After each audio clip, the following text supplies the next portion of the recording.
Hello friends, எல்லோரும் எப்படி இருக்கிறீங்க? என்னடா கொஞ்சம் நாளாக இந்த பக்கம் ஆளையே காணாமே அப்படின்னு பார்க்குறீங்களா? வேறு என்னங்க பண்ணுறது, நானும் எவ்வளவோ கஷ்டப்பட்டு வீடியோ போடுறேன், வியூஸே வர மாட்டேங்குது. அதனால் சலிப்பாக போய் வீடியோ போடுறத நிறுத்திட்டேன். அப்படியே இருந்து என்ன செய்கிறது? வீடியோ போடாமல் விட்டால் இருக்கிற 1-2 சொந்தமும் காணாமல் போயிடும் போல் இருக்குது. அதனால தான் திரும்பவும் உங்களை தேடி வந்துட்டேன். வீடியோ பார்க்க வர நீங்களும் பெரிய மனசு பண்ணி சப்ஸ்கிரைப் பண்ணிவிட்டு பாருங்கள். சரி, வாங்க ஆரம்பிச்சிடலாம். ஆரம்பித்தோடனே காட்டுக்கு நடுவில் இருக்கிற ஒரு பழைய இடுகாட்டை காட்டுறாங்க.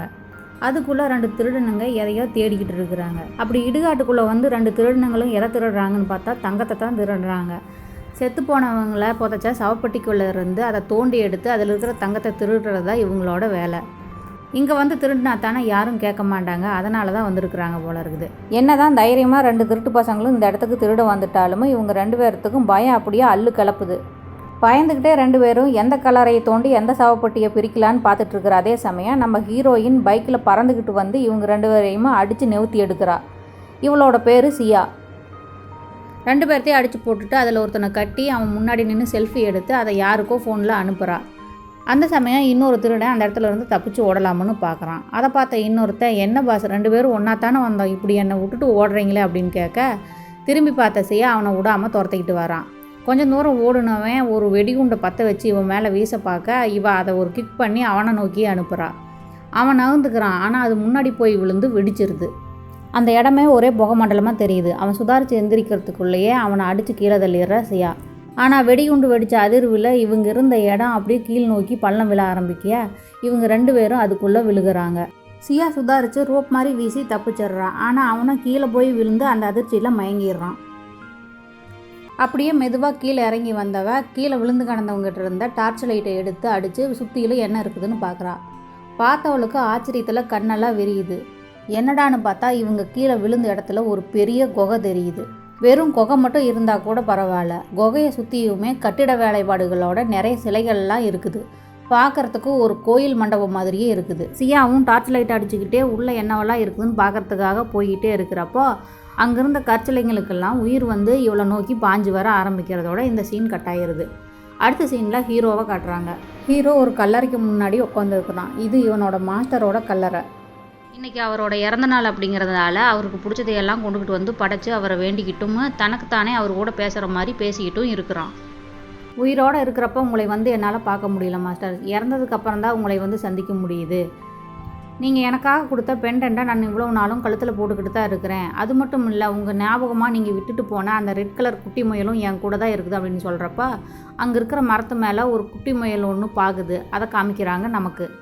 அப்படியே தொடர்ந்து அந்த பெண்டண்ட்டை பற்றி பேசிக்கிட்டு இருக்கிறான். அந்த பெண்டண்ட்டோட பேர் கபாலா. மாஸ்டர், நீங்கள் கொடுத்துட்டு போனால் இந்த கபாலா எதுக்காகும் அப்படிங்கிறது என்னால் இவ்வளோ நாளாக புரிஞ்சுக்க முடியாமல் இருந்தது. ஆனால் கொஞ்ச நாளைக்கு முன்னாடி தான் புரிஞ்சுது அப்படின்னு சொல்கிறப்ப அப்படியே ஃப்ளாஷ்பேக்கு காமிக்கிறாங்க. ஒரு நாள் இவன் தனியாக ரோட்டில் நடந்து போய்கிட்டு இருக்கிறப்போ ஒரு பூனை ஒன்று காரில் அடிபட இருக்குது. அதை ஓடி போய் காப்பாற்றுறப்ப அந்த அதிர்ச்சியில் கபாலா வந்து ஆக்டிவேட் ஆகிடுது. அதோட சக்தி என்ன அப்படிங்கிறதும் இவன் புரிஞ்சுக்கிறான் அந்த சமயத்தில் தான். அப்படியே அந்த கபாலா அப்படிங்கிற அந்த பெண்டண்ட்டை பற்றின ஃப்ளாஷ்பேக் முடிஞ்சு நினைவுக்கு வரான். தொடர்ந்து அவன் மாஸ்டர்கிட்ட பேசிகிட்டு இருக்கிறான். மாஸ்டர், நீங்கள் ஆசைப்பட்ட மாதிரியே பழைய பொருட்களையெல்லாம் விற்கிற ஆன்டிக் ஷாப்பை நானும் என் ஃப்ரெண்ட்ஸும் சேர்ந்து நடத்துகிறோம் அப்படின்னு சொல்லிக்கிட்டு இருக்கிற அதே சமயம் அந்த பக்கம் இருந்து இவனோட ஃப்ரெண்ட்ஸுங்க ஃபோன் பண்ணுறாங்க. ஏதோ அவசரம், சீக்கிரம் வாங்கன்னு சொல்ல இவனும் அங்கேருந்து ஆன்டிக் ஷாப்புக்கு வந்து சேர்றான். வந்ததுக்கப்புறம் தான் சொல்கிறாங்க காட்டுக்குள்ளே போன சியா வந்து திரும்ப வராமல் அங்கேயே மிஸ் ஆகிட்டா அப்படின்னு சொல்லி. அதை கேட்ட நம்ம ஹீரோன்னு சொல்லிக்கிட்டு இருக்கிறோமே, இவனோட பேர் ஃபெங்கி, நம்ம சுருக்கமாக ஈன்னு கூப்பிட்டுக்கலாம். இவன் மேஜிக்கு கல்டிவேஷன் அப்படின்னெல்லாம் எல்லாம் கொஞ்சம் கற்று வச்சுருக்கிறான். அவன் ஏதோ சோழியெல்லாம் போட்டு பார்த்து அவன் ஏதோ ஆபத்தில் மாட்டிக்கிட்டதா சொல்கிறான். அதை கேட்ட ஒரு ஃப்ரெண்டான ஃபேட்டி, இருங்க நான் சோசியல் மீடியாவை செக் பண்ணி பார்த்துட்டு சொல்கிறேன்னு சொல்லிட்டு செக் பண்ணி பார்க்குறான். அப்போ தான் தெரியுது சியா ஒரு திருடனை பிடிச்சி அவங்க கூட நின்று செல்ஃபி எடுத்து அனுப்பின ஃபோட்டோ வந்து இருக்குது அந்த ஃபோனில். அந்த ஃபோட்டோவை இவங்கக்கிட்ட காட்டினோடனேயும் இவங்க இன்னொரு ஃப்ரெண்டான சன்னு அப்படிங்கிறவன், இந்த ஃபோட்டோவில் பின்னாடி இருக்கிற இடம் எதுன்னு எனக்கு தெரியும், வாங்க உடனே போகலான்னு சொல்ல எல்லாரும் சியாவை தேடி கிளம்புறாங்க. தேடி பிடிச்சி சியா காணாமல் போன இடத்த தேடி வந்துட்டாங்க. அங்கே வந்து பார்த்தா சுற்றிலும் யாருமே இல்லாமல் ஒரே இருட்டாகவும் புகமூட்டமாகவும் இருக்குது. மற்ற 2 பேரும் சுற்றி முற்றி தேடி பார்த்து சியா கட்டி போட்டு வச்சுருந்த திருடனை தூக்கிக்கிட்டு வராங்க. அவங்ககிட்ட சியா அனுப்புன ஃபோட்டோவை காட்டி இதில் இருக்கிற பொண்ணு எங்கே அப்படின்னு சொல்லி கேட்க முதல்ல அவன் மறுத்தாலும் அந்த ஃபோட்டோவில் சியாவுக்கு பின்னாடி இருக்கிறது இவன் தானே, அதனால் வேறு வழி இல்லாமல் அவனும் சொல்ல ஆரம்பிக்கிறான். அங்கிருந்த அந்த பள்ளத்தை காட்டி, இந்த பள்ளம் தான் திடீர்னு உருவாச்சு, இதுக்குள்ளே தான் என்னோட பாசும் அந்த பொண்ணுமும் விழுந்துட்டாங்க அப்படின்னு சொல்கிறான். இவங்களும் அந்த திருடனை ஒரு மரத்தில் வச்சு லாக் பண்ணிவிட்டு கீழே என்ன இருக்குதுன்னே தெரியாமல் கயிறு போட்டு அந்த பள்ளத்துக்குள்ளே இறங்குறாங்க. உள்ளே இறங்கி டார்ச் லைட் அடித்து வெளிச்சத்தில் அந்த இடத்த பார்த்தவங்களுக்கு ஒரே ஆச்சரியம். ஏன்னா அது கட்டட வேலைப்பாடுகளோடு இருக்குது இல்லையா. இந்த இடத்துக்குள்ளே கீழே இப்படி ஒரு இடத்த அவங்க எதிர்பார்க்கல. இருட்டுக்குள்ளே சியாவை தேடிக்கிட்டு அந்த குகையோட நடுப்பகுதிக்கு வந்து சேர்றாங்க 3 பேரும். எல்லா இடமும் இருண்டு போய் இருந்தாலும் அந்த ஒரு இடம் மட்டும் வெளிச்சமாக இருக்குது. அந்த இடத்துல ஒரு மேடை மாதிரி இருக்குது. அதுக்கு நடுவில் ஒரு பெரிய சவப்பொட்டி ஒன்று இருக்குது. மேலே இருந்து சுற்றிலும் சவப்பொட்டிகளாக கட்டி தொங்க விட்டுருக்குறாங்க. அந்த குகையோட அமைப்பையும் அந்த சவப்பொட்டியும் லீ பார்த்துக்கிட்டு இருக்கிறப்பவே ஃபேட்டி கையை வச்சுக்கிட்டு சும்மா இருக்காமல் அங்கே இருக்கிற ஒரு சிலையில் இருந்த ஒரு நீல கலர் கல்லை போய் எடுத்துடுறான். எடுத்தது மட்டும் இல்லாமல் இந்த கல்லை பார்த்தா நல்ல விலைக்கு போகும் போல இருக்குது.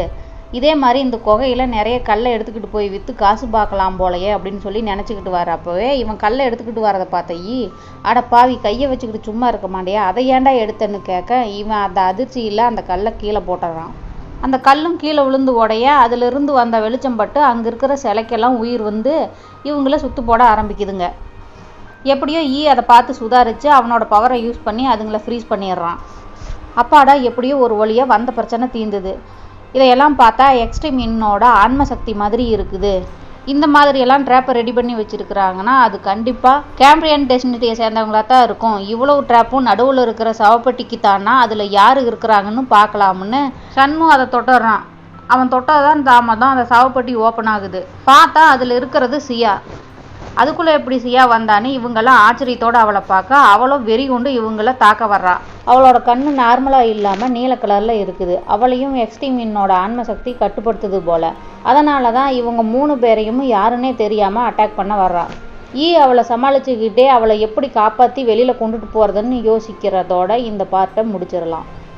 ஓகே ஃப்ரெண்ட்ஸ், வீடியோ பிடிச்சிருந்தா லைக் பண்ணுங்கள், எப்படி இருந்துச்சுன்னு கமெண்ட் பண்ணுங்கள், மறக்காமல் சப்ஸ்கிரைப் பண்ணி வச்சுக்கோங்க. அடுத்த வீடியோவில் சந்திக்கலாம். Thank you, tata, bye bye.